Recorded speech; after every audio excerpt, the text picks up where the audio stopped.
Good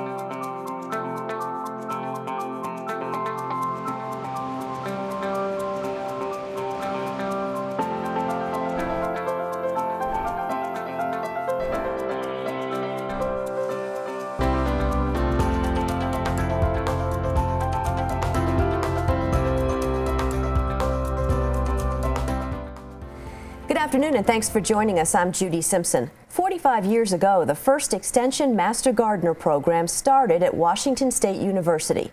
Today, there are more than 100,000 Master Gardeners in all 50 states, and that includes the more than 3,000 Vermonters who've taken the course since it started here in 1991. Registration is now open for the 2019 Master Gardener course, and this afternoon we're going to learn a little bit more about it. We'll meet 3 Vermonters who've taken the course and hear about their experiences. To begin, I want to welcome the program's statewide coordinator, Brett Halverson, and Brett is with the first of our Master Gardeners, Carol Holmquist of Burlington. Thanks so much for coming in. It's good to be here, thanks. Carol, maybe you could start us off by telling us how you got interested in the Master Gardener program. All right. Well, first of all, thank you for having us on to talk about the Master Gardening program. I took the program in 2014, and for me, it was a real chance to move from being an avid vegetable and flower gardener into one that was much more informed. I knew what I liked to grow, and I knew, why I was successful some of the time, but I didn't really understand the plant pathology or the botany of what was behind all of that. So the program gave me an opportunity to really understand all that. It also gave me a chance to really focus in on creating a sustainable garden, which it turns out is pretty important here in Vermont as we're looking at things that make our climate change temperature-wise, rain-wise.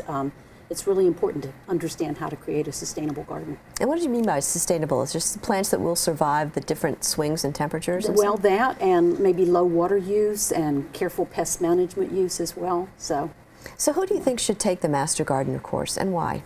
Well, one of the great things about the course is that it's geared in such a way that people who've been gardeners for quite a while and people who are just about ready to start can use the course both adequately, because the readings and the lectures are such that everybody gets something out of it at the level that they're ready to engage. So I think it's really important.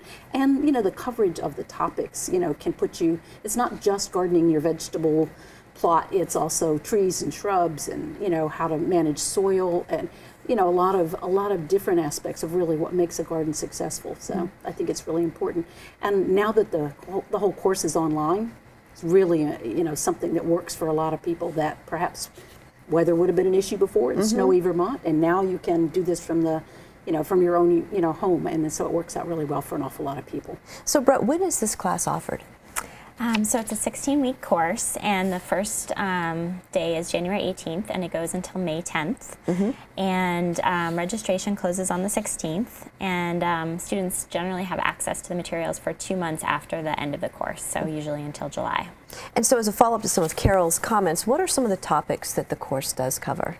Well, it's very comprehensive. The list of courses includes soil science, composting, landscape design, vegetable gardening, plant pathology, lawn care, tree and woody plant care, annuals and perennials, botany, entomology, growing fruits and vegetables, landscaping for pollinators, and fruit tree care and pruning. And so what do the students have to do? What's expected of them?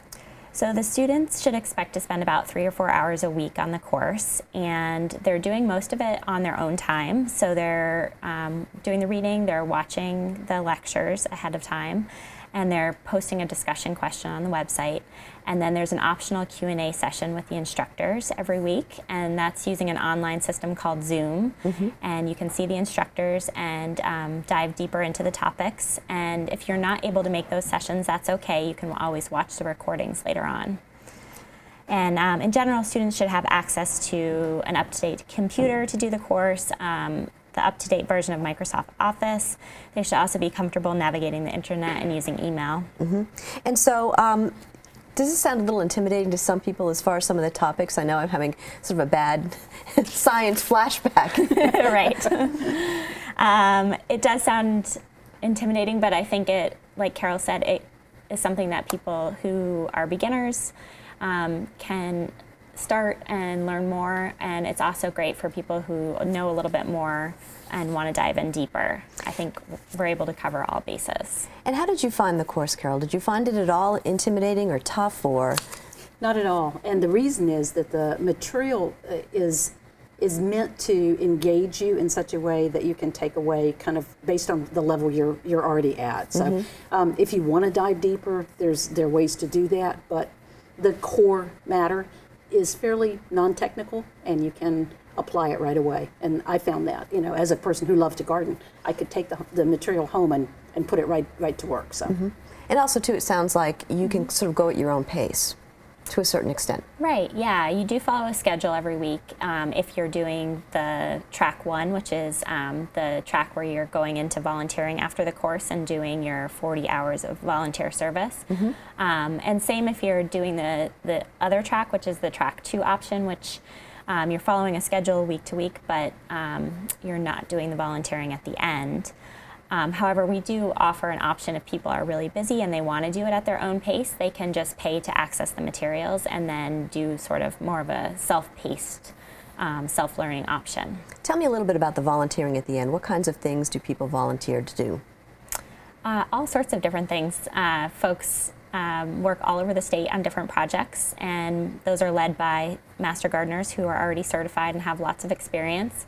And they range from doing presentations at schools or in the community on gardening to teach others about sustainable gardening techniques, to working at historical gardens to maintain those and teach people about the plants that different people in the past used for different purposes. They work at school gardens, teaching kids about how to grow their own veggies. They help community gardens get started, and they work on composting projects at community gardens.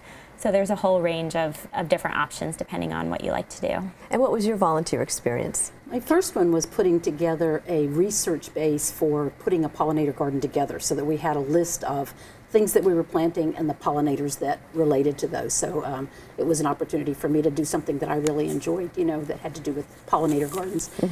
But then I've also worked on the hotline, I call it a hotline, but it's actually considered a helpline. So when people call in with a gardening question, so I've worked on that for the last couple of years. And what kind of questions do you get? Oh my goodness, everything you can possibly imagine, from what's eating my plant to, you know, how do I plant this, how do I grow this, you know, what do I do, how do I manage in a tough season when it needs water and I don't have enough water to really go out and, you know, water an entire garden every single day. So lots and lots of questions come in. So how can someone, Brett, learn more about the topics that we've been talking about? So all the information about the course is available online. Again, it starts on January 18th, and you can go to our website. It's uvm.edu/mastergardener. You can also reach us by phone at 802-656-9562. And once again, who should be interested in taking this course, or what should people be thinking about if they're interested in taking this course? Like I said, it's accessible to anybody that has a computer, who's interested in the topics, and it's, like I said, very broad and comprehensive and covers a lot of different areas. So really, it's open to anybody that's interested. Well, terrific. Joining us now are two more Vermont graduates of the Extension Master Gardener program. Bob Kessner is from South Burlington and Middlebury, and Judy Miro is from Randolph Center. It's nice to see both of you. Thank you very much. Thanks for coming in. Thanks for having us. Judy, tell us about volunteering in the Master Gardener program. What type of volunteering did you do? Oh my gosh.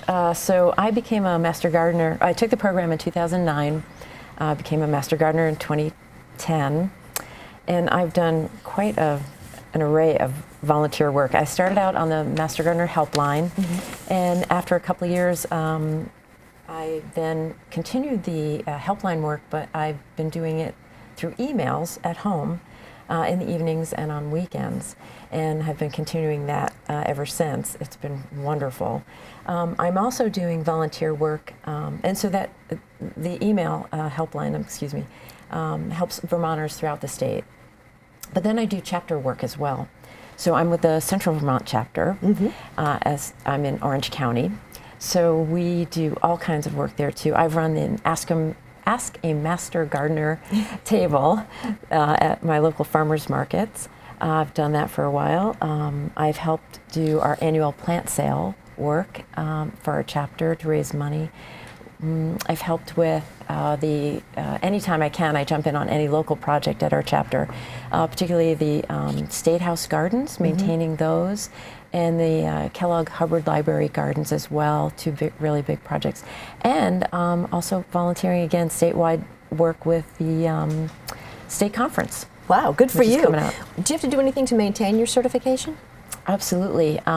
It's not much, though, not as much as you'd think. It's only 25 hours a year that we ask, 5 of which can be educational hours. We have to report those hours every January. And we ask our volunteers for a small certification fee of $25, and that goes towards supplying volunteer equipment and for the volunteers and for advanced trainings, as well as supplies and outreach for other projects around the state. Well, terrific. Bob, Yeah. tell us more about some of the benefits that certified Master Gardener volunteers enjoy. Well, when I first started out, I received mentorship from a wide variety of gardeners throughout the state.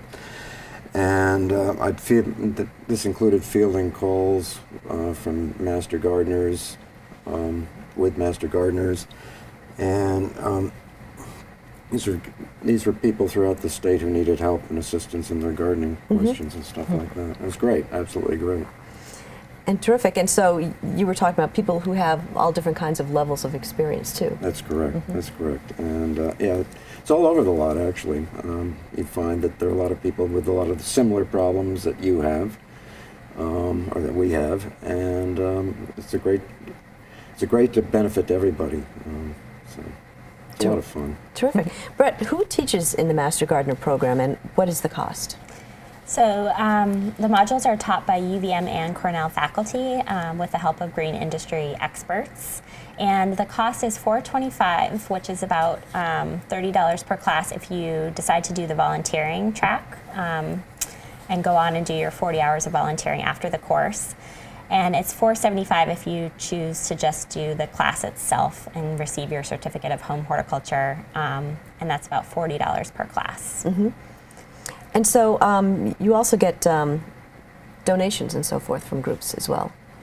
Yeah, we do. We receive a great donation, very generous donation from Gardener Supply Company, and that goes towards partial scholarships that we offer from our state office for those who are interested in the volunteer track. And we also accept grants from several other organizations, AmeriCorps, the Vermont Student Assistance Corps, and the Vermont Department of Labor. And then we also have some local garden clubs and chapters that offer scholarships. There's the Middlebury Garden Club offers a scholarship for residents in their area to take the class who want to go on and volunteer. And then the Bennington Master Gardener chapter also offers the same opportunity for somebody in their area who wants to go on and volunteer. Terrific. Well, Bob, what do you like best about being a Master Gardener? Well, I love helping people identify a lot of the same problems that we all have, whether it's insects or soil or maintenance or whatever. And it's great to just share those experiences. Gardeners are great people anyway, and they love helping each other. They love sharing information. And so it's a win-win situation across the board where you really kind of help each other on an ongoing basis. And it's a great learning experience, frankly. And how about for you, Judy? Oh, for me, it started when I was a kid, too. When I was 9 years old, I made the first phone call to the extension. and seriously, and I asked about a mulberry tree that I had planted, and it was getting a little out of hand for our backyard. And so my dad said, well, let's make the call and see what we need to do, and we'll transplant it to the local school and donate it. And the gentleman on the other end of the line was so amazing and helpful.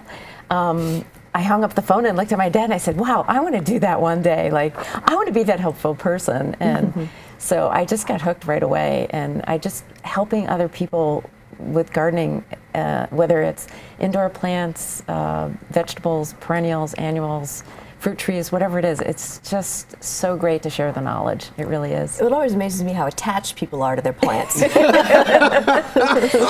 Yeah. That's important. Yes, it is. Before we run out of time, can you remind viewers, Brett, how they can get more information about the program? Yeah, sure. They can go to our website for more information about the 2019 course. And our website is uvm.edu/mastergardener. And they can also give us a call at our office. And our number is 802-656-9562. And any question you're willing to answer.